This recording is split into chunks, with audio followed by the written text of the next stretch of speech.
Well, good afternoon, everybody. This is the Reverend Michael Dean Vinson. I am the rector of St. Benedict's Anglican Church in Rockwall, Texas. And we're coming live to you from the podcast studio here at St. Benedict's. And it's good to be with all of you out there in podcast land. And I'm joined with my friends and co-presbyters, soon to be co-presbyter. To my left, Timothy Wilson, who will be ordained a deacon in the Reformed Episcopal Church on August 20th. And also across from me is our assisting priest, the Reverend Michael Keith Templin. Michael, how are you today? I'm doing well. How are you today, sir? You doing okay? Yeah.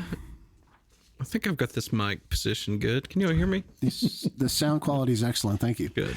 And thank you for adhering to the our producer's mic technique tips and also just positioning of the mic, because we've had some, I wouldn't say rebukes, gentle rebukes. Complaints. But, and then last but not least, the Reverend Mark Toombs. To my right, Mark, it's good to be with you. Good to be with you guys. Doing well. Good to see you guys. Good to see you after you had some time away with the family. Mm-hmm. I think a week ago. Or do I look more tanned? You do look tanned. You look rested, and we're happy that you are able to be with us today. So we weren't going to say anything about pipes today, but Timothy just keeps bringing in these amazing tobaccos. Mm-hmm. So today we are blessed to have two tins on the table today. The first is XXV Dawn Reserve. Not in terms of, not Tony Orlando and Dawn, but Dawn like sunrise. And XXV Dusk Reserve, which by the branding and the labeling, they're the same company. Timothy, tell us a little bit about both of these, because the one I'm smoking, so I'm smoking the Dusk. Mark, Same. are you smoking? Same. So tell us about these, Timothy.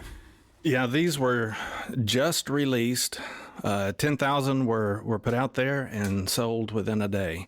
Right? They are smoking pipes, 25th anniversary blends, and they have heirloom 25-year-old Virginias. And that's what I'm smoking right now. Yes. That's the Dusk. The Dusk. Now, the Dawn is a straight Virginia, right? And then the Dusk adds in some dark-fired Kentucky. That's right.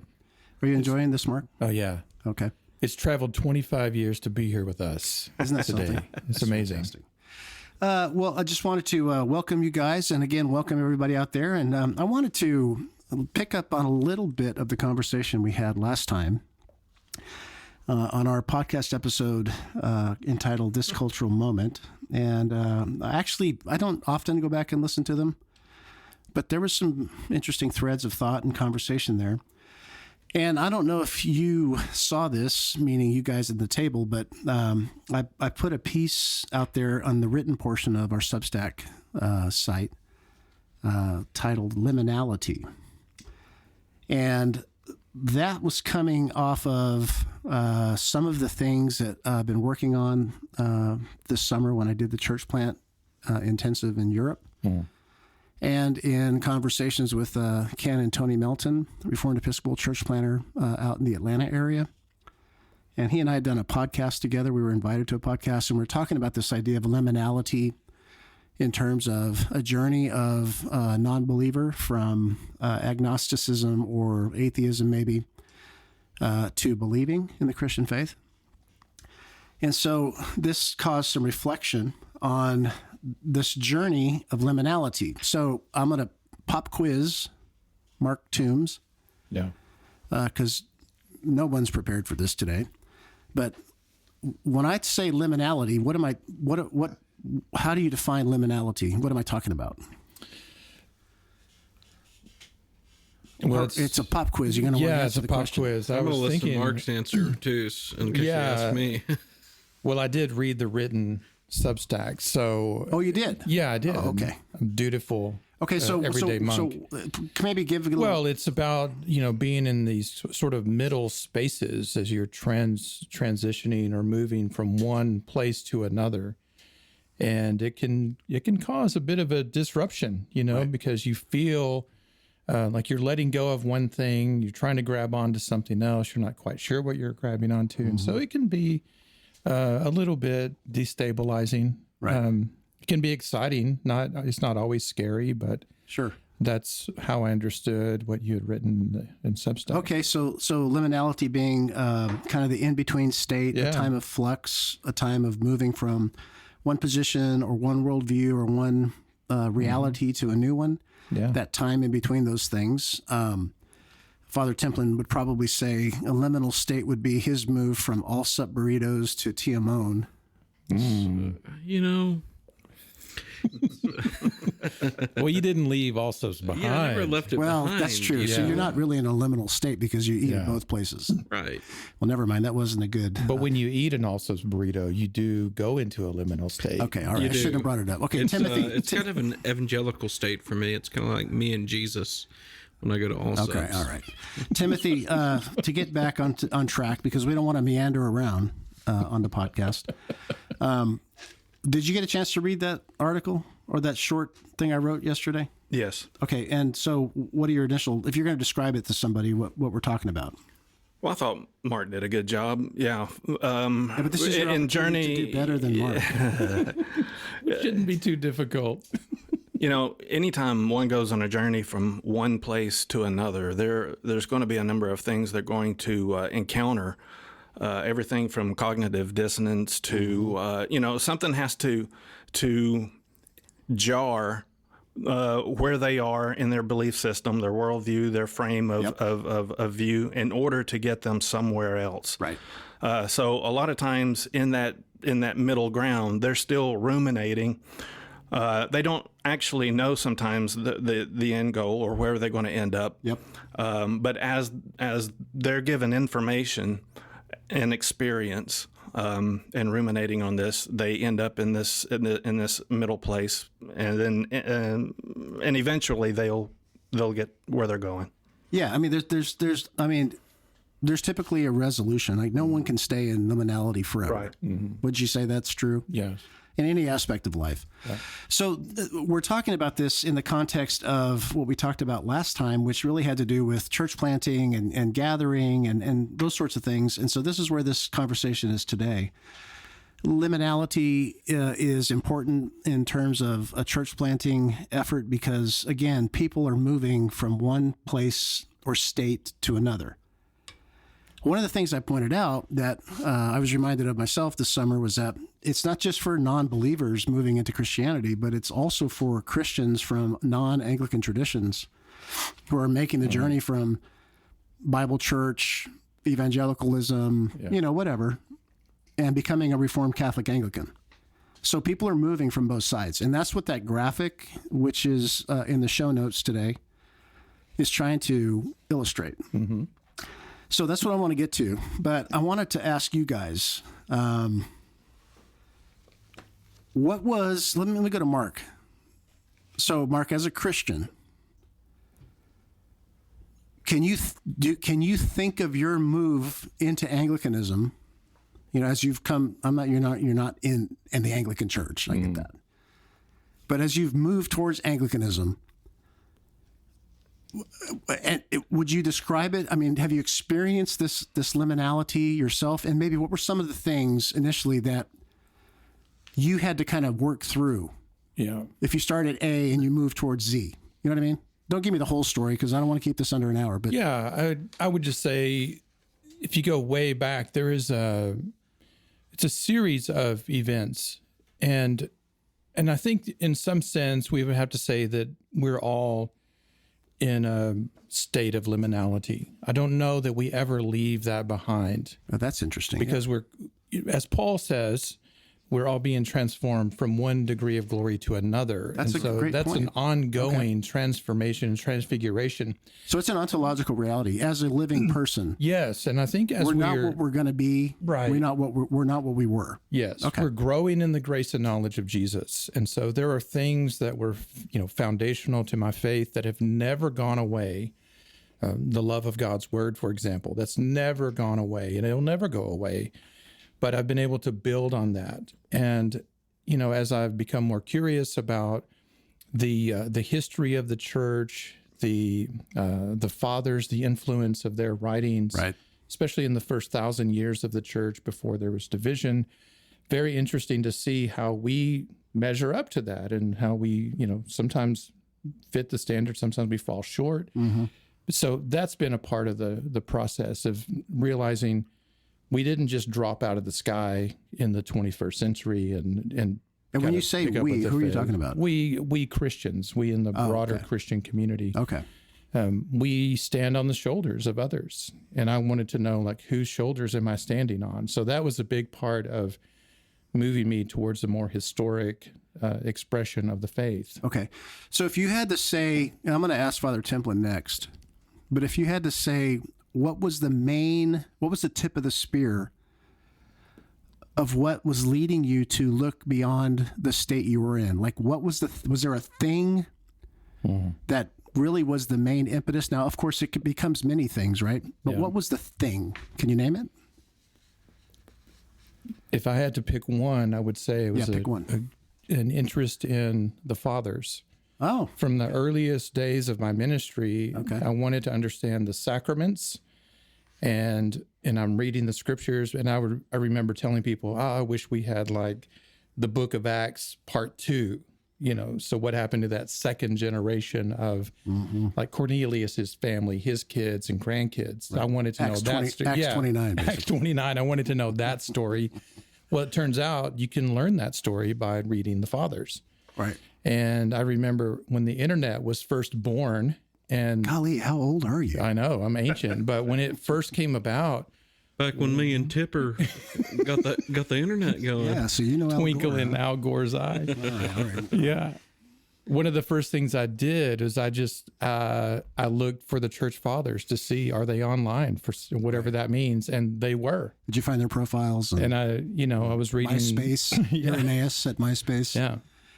So that was really the thing. Okay. He was the in fathers. your top 8. Okay, good. Yeah. You're an ass. Okay, so Father Templin, for you, and we've all shared about our journeys, but Father Templin, when you think about that in between state for you, do you remember ever feeling like you were on that journey? Were you conscious of it? And then what was really the compelling thing for you to begin to move into liminality? Yeah, there was like a period where I didn't really go to church for about a year. Right. When I was in Bible college, and I guess I went a little bit, but not a whole lot, nothing consistently, because I was trying to figure out everything and unfigure out everything. And now, and I don't mean to interrupt, but are you talking about theologically? When you say I think everything. Like everything. Yeah. Okay. So I think the thing that made me like transition, was probably worship. That was like the kind of bow that helped me move on, because I still had theological issues that I was just kind of struggling with, but. And you're in Bible college, so you're thinking about these things anyway. Yeah. Okay. All right. So Timothy, for you, because you had a radical. I mean, in my opinion, most people that are going to move from one part of the church into a Catholic tradition, in particular Reformed Catholic Anglicanism, it's a major shift for almost everybody. Mm-hmm. Wouldn't you say, Timothy? First, would you agree with that, or? Absolutely. And then, so for you, do you remember being in the state of moving from Pentecostalism into Anglicanism? And same question, like what was the one thing that really compelled you to push you off into that journey? Probably looking more into what is the Eucharist. So sacrament, yeah. Sacramental theology, I think, is what did it for me. But what made you do that? Was it a theological crisis at some point? Was it just you're reading about it and you don't understand it? I mean, what was the experience of that made you actually begin to move into this state? Oh, yes. I've been a reader my whole life. Right. Anyone who knows me or has been to my house and see the extensive library. The reading made me ask hard questions, Were you asking yourself? Were you asking others, your pastor? Who were you in dialogue with people? for the longest time, it was me and the community within the books. Yeah. Like Mark, the fathers, this type of thing. But I noticed so many inconsistencies where I was, and I wasn't understanding some things. And one of the things that really hit out was that God's grace is mediated. Right. You know, that was a big one. Sure. That's a huge one.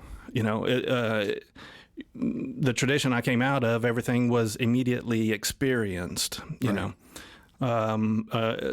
Things spiritual was ineffable, internal, you know, experiential. Right. And when I started reading the Fathers and understanding that God's grace was mediated, and of course, that breaks into your view of creation, Yep. you know, incarnational understanding. Well, it's metaphysical, right? Exactly. Right. Okay. So all that started bringing me along. Right. So I want to go back to you, Father Templin. So when you remember back kind of the journey you went on.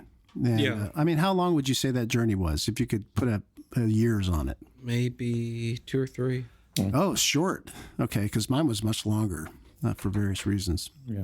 But I want to ask this question. Can you think of or remember what helped that process? Was it a person? Was it a place you found, a church you found? Was there a thing that helped walk alongside you or guide you to get from A to B in your journey from Baptist to Anglican? Yeah, I think reading probably was my biggest helper. Okay, so along you the way. see what's going on here, right? So all three of you guys have said that the books began to lead you. Yeah. I was in Baptist history and distinctives, and obviously we were talking about Baptist history and distinctives. And the theology of baptism that was presented, which I grew up with, I was having a hard time reconciling with the scripture texts that we had been reading and, you know, reading through the New Testament, Right. Seeing over and over that the Bible talked about baptism differently than what we did as Baptists. Right. And so then, you know, it started me looking into trying to figure out what people believed before that. So you went backwards Yeah. in history. Yeah. How far back did you go? As early as I could. Okay. Yeah. Okay. Similar to Mark. And then figured out everybody believed in baptismal regeneration in the early church. I mean, like literally everybody. Right. It wasn't, there was no debates. Right. And so but I wasn't ready to accept infant baptism. And so that kind of got me in the funk. And it was kind of during that period, I was like, well, I don't know where I fit in. There's this Catholic thing, but I know they're wrong about infant baptism. But I believe in baptismal regeneration. There's not really a church that I can think of. Right. So you were in a state, what you just described is the state of liminality that I'm talking about. But at that moment, you didn't really have the space to actually flesh it out. Right. So that's my question to you, Mark. So you guys all had similar experiences. I would say the same thing. You kind of read yourself into a little bit of destabilization, let's say. Yeah.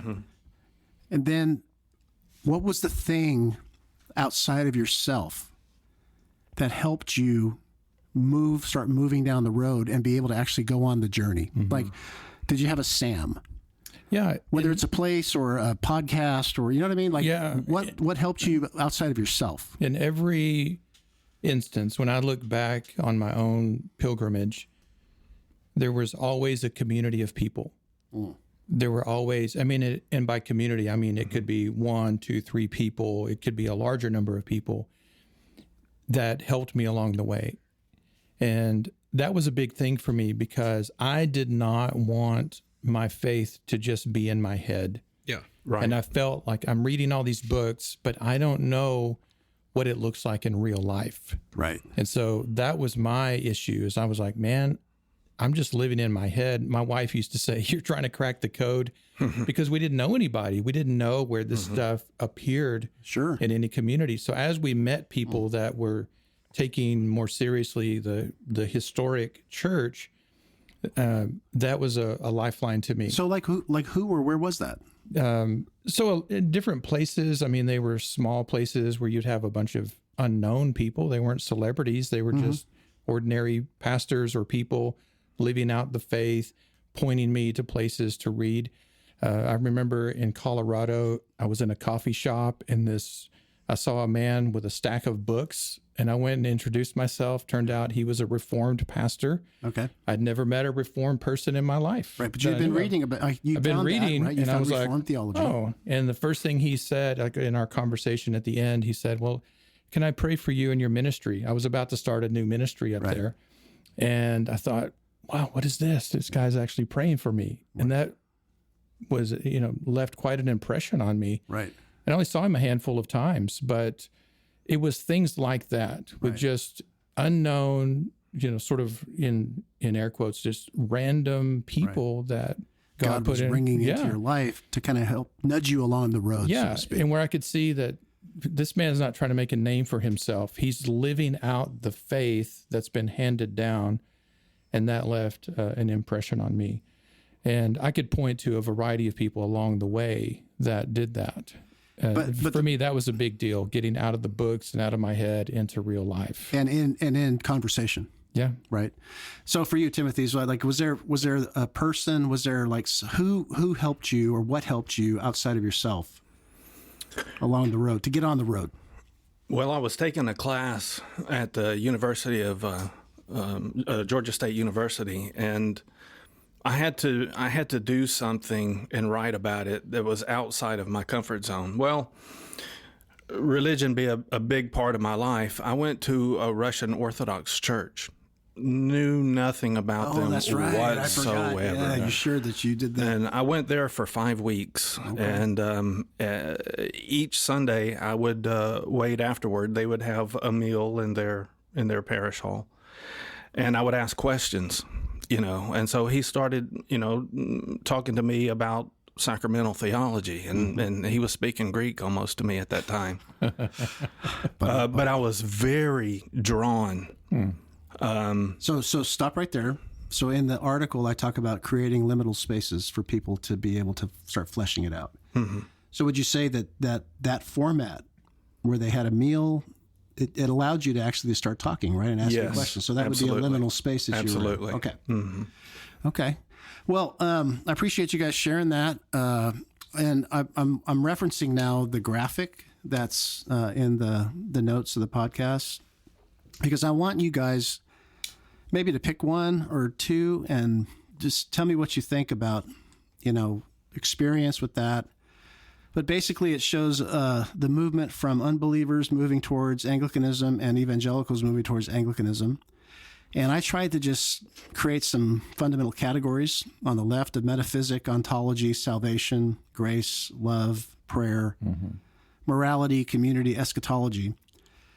From my experience, because I just kind of fleshed this out myself, I didn't really ask anybody, but this is what I've observed in terms of how I'm describing where each of these persons, maybe we could say their worldview. I don't know if that's the right word, but the way they think about these things. And then I tried to define in the middle kind of how I describe what we believe or what the tradition believes. Does that make sense? Mm-hmm. Mm-hmm. So who wants to go? I'd like for you to just maybe pick one and talk about either somebody you've experienced from that or just any comments on this. I don't want to go through the whole thing because this would go forever. But I'd just like some of your thoughts on this. Anybody? Mark, you want to jump in? I mean, the one that stands out to me is the section on love, moving from fidelity to Jesus and the Bible to fidelity to Christ and his church. So you're talking about the evangelical column. Yes. Okay. It's a big one. Because I think, I've been a believer all my life. I can't remember a time when I wasn't. Yeah. So that resonated with me.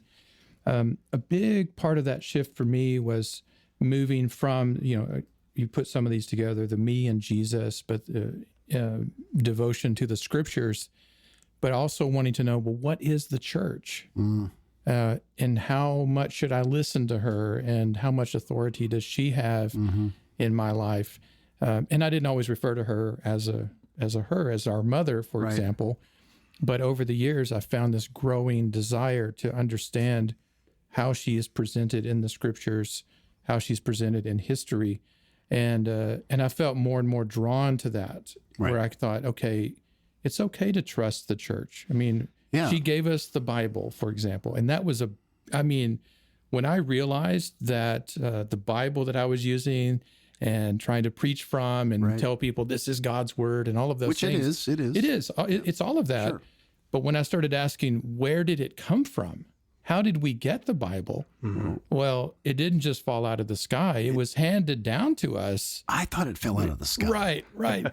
But, to be in a place where everything had to be like book, chapter, verse, and all of that, and which is all great. Not disparaging that, but to ask the deeper question of where did we get this thing? Mm-hmm. And I was in a tradition that had taught that the church basically apostatized in the 2nd century Yeah. until Well, from Acts 2:42, yeah, it's like dark until like Bill Hybels shows up. sure. And Second then grade things restart. It all in my jumps back- case, it was jumpstarts. second great awakening. But then it hit me one day. Wait a minute. How can we trust if we don't trust the church to give us the Word of God, the canon of Scripture? Right. Are we saying that we're trusting apostates to give us this? And that threw me. I mean, you talk about liminal space. I was spinning out for a while trying to sort through that. Yeah. Yes. And that's. I mean, I'm glad that because it sounds like I tried to communicate that.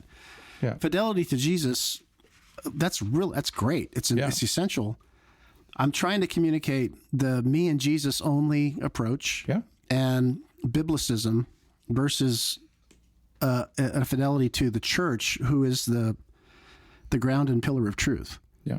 to whom the scriptures were given. That's what I'm trying to communicate there. Yeah. And that, to me, and I know you guys have seen it, that's probably one of the biggest shifts, I think, for evangelical or people coming into the tradition, is they're actually bumping up against the church in a completely different way for the first time. I don't know.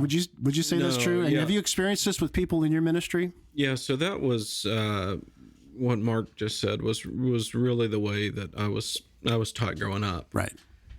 I mean, it seemed like we had, I don't think anybody would say this, but like this underlying skepticism of the church. A distrust. Yes, of really anything outside of the local church. Yeah. Okay.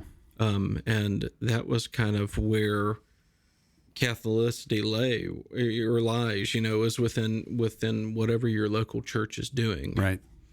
And so really any concept of something bigger, something global, even if they believed and looked differently or all of those sort of things, I mean, it was skepticism. Right.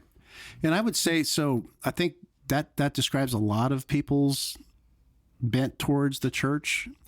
But I've also found that there's a swath of people, I may have been there at one point, who the church just, it's not even worth being skeptical about. It's like an afterthought. Right. In other words, the church or the local church is like the corporate structure that allows all of us to get together. Yeah. But the church is nothing more than just the container of everybody coming in and doing what they do. Right. Because you know what I mean? such stress is placed on the me and Jesus. Yeah. And it just happens to be the place where they let us all come together and do our thing. Right. Does that make sense, Timothy? Yeah. And so to think about the church, growing up, it was, I mean, I don't know how to stress this any more than what I said, but it was like my category of the church. When you talk about the church, it's that local particular church Right. Yeah. that you're in. Right. You're not talking about The Catholic, meaning the universal Right. church. yeah, isn't- the idea of It's not Catholic. entirely wrong, right? The local church is a part of the church. Yeah, but it shouldn't be the totality of the Exactly. Correct. Yeah. So it's half right, Yeah. church. Right. maybe we could say. Timothy, what about you? What jumps out on or anything that you want to comment on? Oh, no. I like that. You were saying the individuality makes it seem, from the evangelical point of view, that it's a container of individuals. Yeah. that is only half right. Coming to a sacramental way of looking at it, it's more fulfilled when we start looking at truly Christ and his church, and what, especially when we start getting into matters of salvation, Christ being the bridegroom, when we start looking at this nuptially, Right, yeah. What are we being saved into? We're not. So people have a relational understanding of like, I have a personal relationship with Jesus. Right. But they probably aren't saying I have a personal relationship with his body. With his body, the church, right. And there's a huge difference between those two things. So that's a big shift for people. Yeah. Mm-hmm. So is there something to get off of this one? Was there another one that jumped out to you, Timothy? Well, salvation there, coming to understand the faith and it being creedal, objective, these types of things, rather than all these things that we do, right. Like Father Templin, baptism was a huge thing, right. Coming to understand baptismal regeneration, right. rather than it just being, my public confession of faith. Right. Even the confession, we were taught that, you say a prayer and you invite Jesus in your heart, sure. and then it's more of a privatized thing. Yeah. And the church helps, right. But it wasn't viewed as the body necessarily into which it is essential. Yeah. So the paradigm is the church isn't asking me to confess and conform to the existential faith of the church. Right.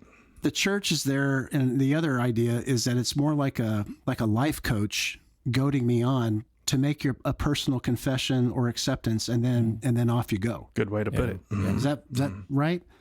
And then on the unbeliever side, I put self-flourishing under salvation. I mean, because everybody wants to flourish. Right. But the unbeliever only has a self-referential frame of view. That's right, which means that they're saved by self. Right. Yeah. Right? They're not saved by faith and grace, as Paul would say. Okay. Mark. Yeah, may I add another? We've just got in the time. last 6 years, this last one you put on eschatology. Okay. The shift from an evangelical understanding of heaven and hell as a place or places, which I still believe they are places. Which is true. And I had somebody actually make a comment about that on Facebook. I totally believe they're true. I want to go to heaven. I do not want to go to hell. Sure. Right? So no, I don't to be clear about that. But, and I'll spare everyone the story, but about 6 years ago, I was sort of spinning out, and I was doing some work in Acts 7, and I got to the end of the story of Stephen's martyrdom, and he looks up and he sees Jesus. Right.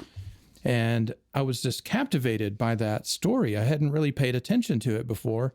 And I was like, well, what is this about? So I started. What's he doing up there? Standing. I thought he was sitting, and he's standing. Sure. And so I wanted to know more about that. And I started digging around, and I came across something by Augustine on the beatific vision. And that sent me down, down the wormhole, if you will. I mean, I was like, what is that about? Yeah. And so I started trying to explore that. And then I came across Seeing God by Hans Boersma. Yep. I didn't know who he was. I didn't know anything about his background, but the book was published by Erdman's, and I thought, I've had pretty good experiences with Erdman, so this looks interesting. And I started to read that, and it was like all bets were off at the end. I mean, reading that book, exploring this topic, revolutionized things. Well, I remember some of our early conversations when you started actually exposing your own liminality. Yeah. The very first topic of conversation was the beatific vision, remember? Yeah. Yeah, I was going to say, I remember standing on the square with you. We just had breakfast. It had just rained. I think we had gone to look at the Antiquities Library. Yeah, that's right. And then you said, what have you been reading lately? And I mentioned that book, and you're like, I've read that book. And it was that C.S. Lewis moment, like, oh, you too, me too, Right, yeah.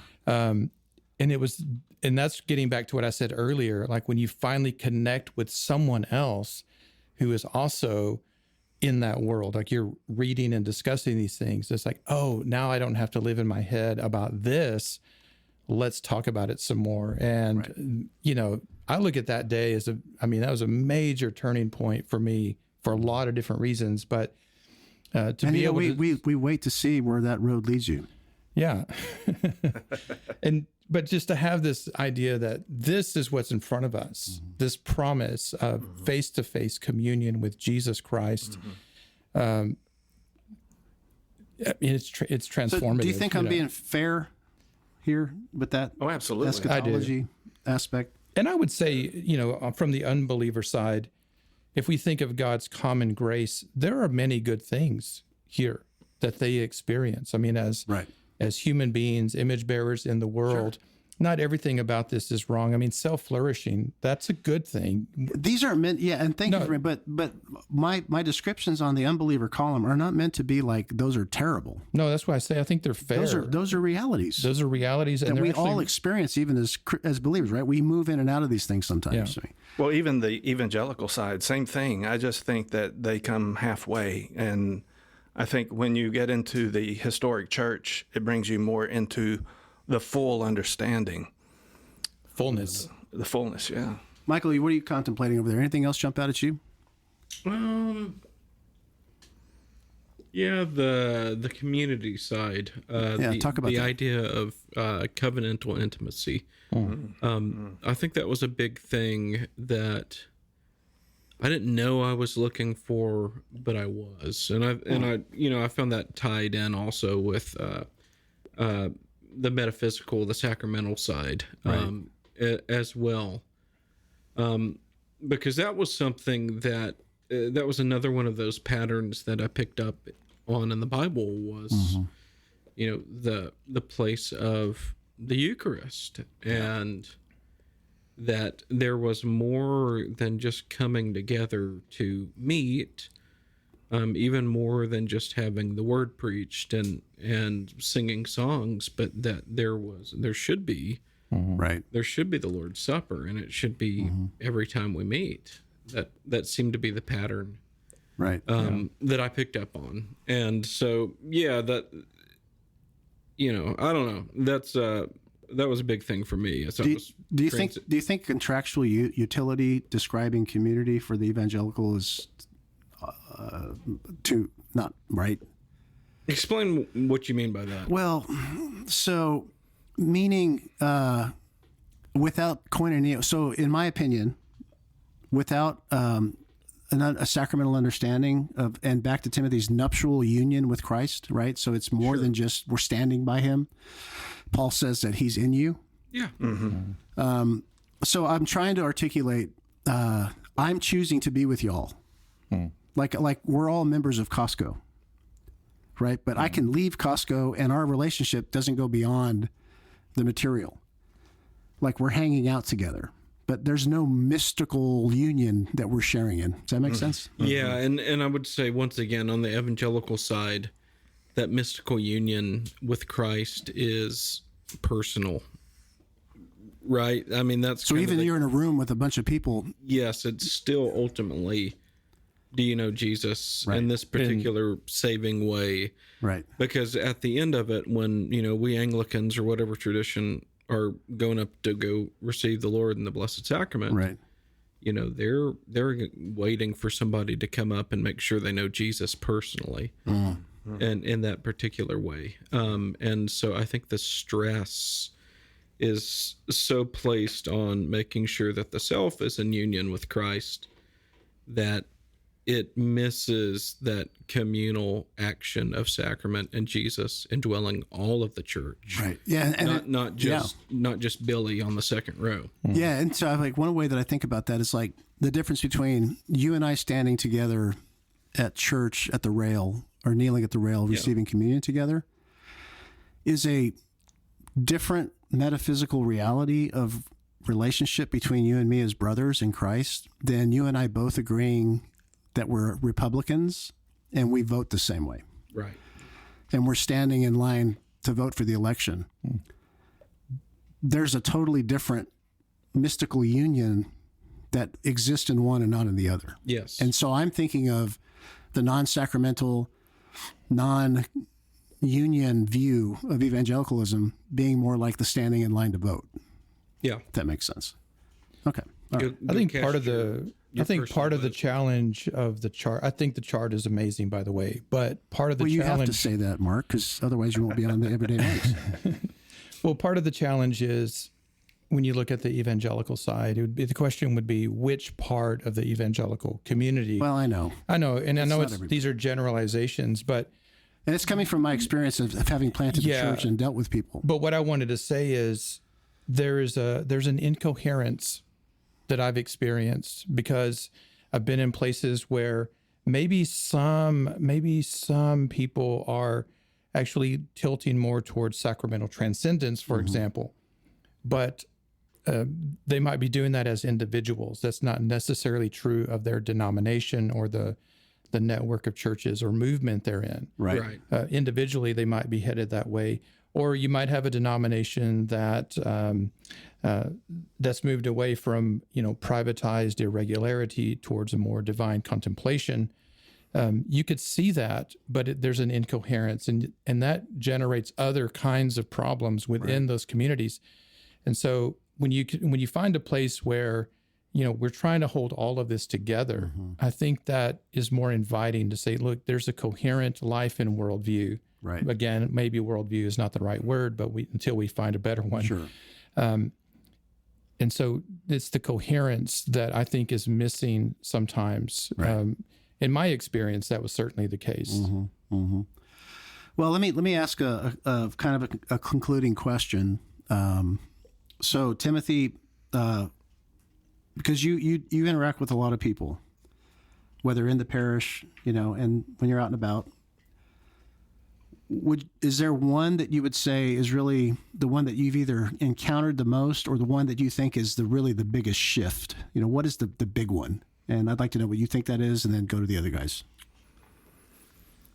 It seems a lot of people I talk to start looking at all of these columns in a utilitarian way, that they have to figure it out. And whether it's, trying to find the best way, whether your column there on democratic moralism, following the commandments, doing what is right, or trying to make it to heaven by all the do's and don'ts, rather than seeing it in the way of the beatific vision that we are being formed, right? Rather than just functionally going through this. I don't know if I'm getting it across. No, well, let me ask one more follow-up question. Thinking of the non-believer, and we have some at the church now, right, who are in that liminal space. They're attending services and things that haven't been baptized. They're around. They're belonging. What would you say is the gateway? Which one of these topics, if there is one, do you think you've seen people actually start the journey because of love or metaphysic or salvation or community? Can you think of one that as you think of the conversations and the people that you've been in friendship with that are non-believers, is there one of these that you've seen kind of is the opening door that kind of leads them down the path? That's a good question. Well, that's why I asked it. For the non-believer, I'm thinking about a girl right now that she's had a lot of questions. But right now she's wrangling with the creed itself, and that being the essence of the faith. Yeah, what do you guys believe? And not just it's my subjective sincere belief in God. So she's wrestling with, it's something outside of me that I have to assent to. Absolutely. And submit to. Right. Okay, fair enough. Yeah. Father Templin, same questions to you. Yeah, so I honestly, with the unbelievers that I have talked to, or the agnostic or self-proclaimed atheists, Sure, Now, this might just be my personal experience, but it seems overwhelmingly most of those, and this could just be a Southern thing, actually approach their atheism and unbelief in this evangelical category. Really? Yeah. Dude, so can you expand on that a little bit? They've been That's interesting. influenced by that. Yeah, I think so. So they would think about, well, whatever God is, that's my own personal relationship with him or her or even Jesus. whatever. Right, Yes. And that's salvation is a personal decision matter. Right, there's many paths, right? Yeah, There's many like paths. all of these kind of things in the evangelical, they normally are still operating in that category. When you Paradigms. talk to, now, maybe if I talk to atheists in New York, which I don't, Sure. it's probably going to be in this unbeliever Right. category on the far left. But most of the Southern folk, it's like, even though they don't believe in God, when you talk to them about God or whatever, or whatever their belief system looks like, it's functionally this evangelical Man, category. that's a great observation because in certain parts of this country, right, Yeah. the church and the memory of the church, Yeah. its imprint is on everybody. Yeah, I was talking to somebody that didn't believe in God the other day, but they still believed in heaven and still conceptualized a hell for the really horrific person. For bad people. Yeah. Hitler. Hitler. Yeah. If there's a hell, he's definitely there. And, me, I'm definitely in heaven, right? Of course. Right. Yeah. Yeah. I mean, you've met me, right? You know how awesome I am. Right. And there is still a moralism that There's a secular that they moralism, right? Apart Yes. from God. Yeah, they want society to function by a certain set of principles and have certain Codes. ramifications for sin. They might not use that language, but and have rewards for good behavior. Right. So it's An like, interesting point. yeah, so like love, the fidelity to Jesus, fidelity to self, it is still, those are probably the closest because it's so personalized Right. that, So you're 1 degree from self to Jesus. right, So it's not that far of a leap, actually. right. And if you leave the Jesus thing, if it's just, that's the only thing holding you and Jesus, or the only things being held together, Right. is your own personal relationship, and you don't have the church as a bulwark or an anchor, it's really good. easy to slip away. Because So, I don't everybody, know. everybody understands fidelity, right? Yeah. And non-believers are as faithful, sometimes more faithful to things than believers. Right. But with the spiritual blindness, it takes word and sacrament Right. and the regenerating work of the Holy Spirit before Of course. they start truly understanding. That's right. But they got to be in a place where they can actually Yes. begin to flesh that out. Right. Okay, then to you, Mark. And I would say community is probably the thing that stands out the most to me. I mean, people around us are so lonely, alienated. They Alienated, feel cut off from everyone. You have all these virtual communities that Well, people you're get talking to involved robots in. now. Yeah, even online gaming. I mean, the more I talk to people in my own church and in my extended connections and relationships, that's where people are finding community. That's where they feel accepted. They feel like they can contribute something. And that probably ties into the excarnational aspect that you mentioned up here. But that even applies to unbelievers because, again, they don't always see the gospel fleshed out in front of them. Yeah. And I cut my teeth on Francis Schaeffer, and I've never gotten away from, marks of the true Christian, love and unity. Right. And when people see that, Jesus said, they'll know you're my followers. They're going to know you've embodied or you're fleshing out who I am in front of the world. And I think we downplay the aspect of love and unity too much in the conservative Christian world, because oftentimes people hear that as, oh, you're tilting liberal. Well, no, we're not tilting liberal. We're leaning into Jesus. And this is what people need. They need the church. They need the body of Christ.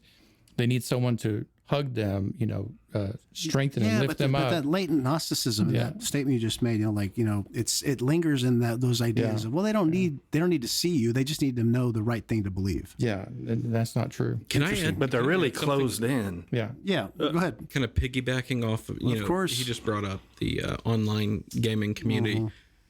So I had a friend at a parish that went on vacation with somebody. They never met him. What? Like ever in their life. I think the guy lived out in California or something. Okay. But they went and spent a week together. How'd they meet? Online gaming. And then they went on vacation together? Yeah. And I've met people at weddings in the last year or so that were like, oh, did y'all go to the same school? Did y'all grow up? When you're just kind of talking to people sitting around at tables. No, we played video games together, and that was the first time they'd ever met was, really, we've been playing whatever video game for the last 10 years together, and he got married, and so it's quite interesting.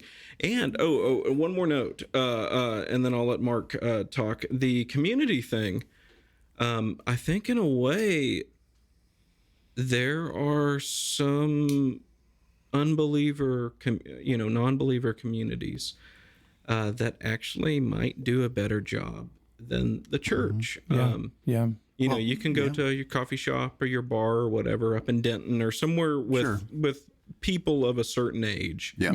And, it's the same people are there every day, hanging out, spending time. They have intimate life conversations, all of those sort of things together, which should be going on in the church, but it's often not. Right. And I experienced this when I used to exercise. I don't promote that much, but I used to do Camp Gladiator, right? Sure. And people get up at like 4:30 in the morning and go to some parking lot with 50 other people religiously. Yes. And the way that they facilitate that as the trainers, it's like going to an evangelical church. Yeah. The way they promote the community, the way they take group selfies after each exercise, people going out for lunch later that day. I mean, you're exactly right. I've had people tell me that their experience in CrossFit has felt better to them. Just the community, the involvement has felt better to them than their own experience in the church.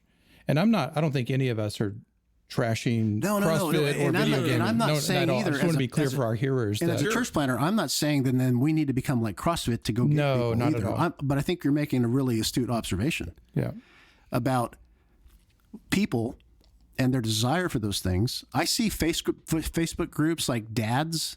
Hey, dads, let's all get together with our sons and go camping, like Facebook groups. These guys don't know each other. Yeah. Women's meetups. Right. One of the coffee shops that I frequent, every Tuesday, there's like 4, 5, 6 women with their little kids sitting in a coffee shop together. They didn't know each other, but they wanted to be around other moms. Yeah. Yeah. So was there something else you wanted to say, Mark? No, I think this is, as we look at this, I mean, you could walk through the book of Acts and see, if you look at St. Paul's ministry, he's dealing with evangelicals, if you will. He's dealing with very religious people who are seeking God. They have a high view of the scriptures and all of those kinds of things. And he's still trying to draw them to Christ and the church. He's moving them to the middle. But he has to do that in a certain way with those people. And then he also dealt with the unbeliever. Right. And he had to, address them in a different way, approach them in a different way.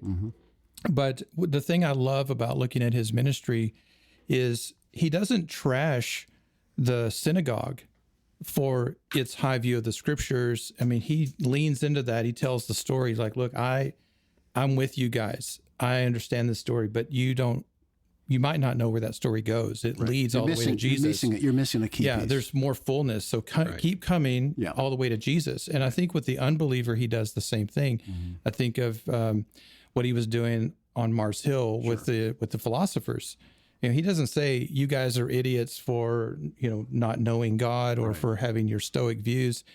He leans into that and says, hey, there's a lot of truth in where you are, but it doesn't go far enough. And so he's trying to bring them into the fullness of Christ and the church. And we're called to do the same kind of thing.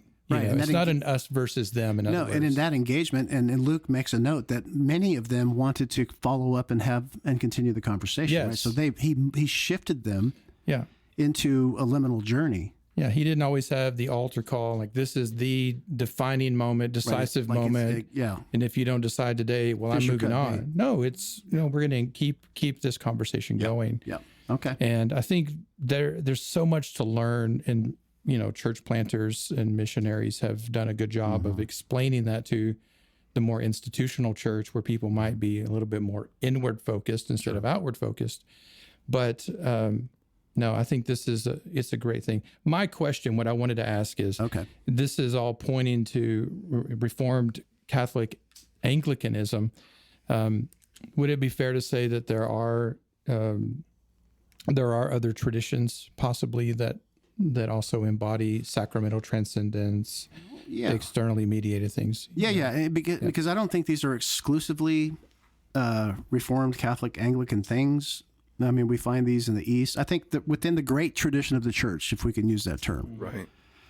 And there are branches of the church that will fit into that descriptor. Yeah. So to certain degrees, I don't think every church has everything buttoned up, but these are the things that I would say define the Reformed Catholic tradition. Yeah. And then a follow-up would be like around this table, we might all say, yeah, this is what Reformed Catholic Anglicanism looks like, or we would like for it to look this way. But we're not saying that everyone in that tradition understands this, correct? No. They need to grow in it. No, I'm not sure I even understand it, and I wrote it down. Yeah. But you know what I'm, yeah, so that's a But good just point. to be fair, Well, I mean, of course. yeah. Yeah, of course. Okay. So, closing statement, Timothy, anything? I'm reminded of Charles Taylor because looking at this, both on the unbeliever side and evangelical, a lot of times we find people, in the Latin, it said in curvatus in se, they're kind of curved in on themselves, and it takes that what Charles Taylor calls the Nova effect, which breaks in, and that sacramental understanding helps to do that. Correct. That's right. Michael, last statement, closing statement. Good chart, good conversation. You have to say that as well. I'm just teasing. I'm about to melt. I'm past my my podcast limit. I know. The window unit needs to come back on. That's why we're bringing this to an end, but it's been a good conversation. Yeah. So, okay. Yeah, and then the last thing I would say is echoing Timothy, a word we haven't used yet, but I think it's kind of in the background, is the participatory aspect of the faith. And that's really what we're getting at. Whether you're an unbeliever or a believer seeking fullness, you need to be in a place where you can participate in the life of Christ and the life of the church. Yeah.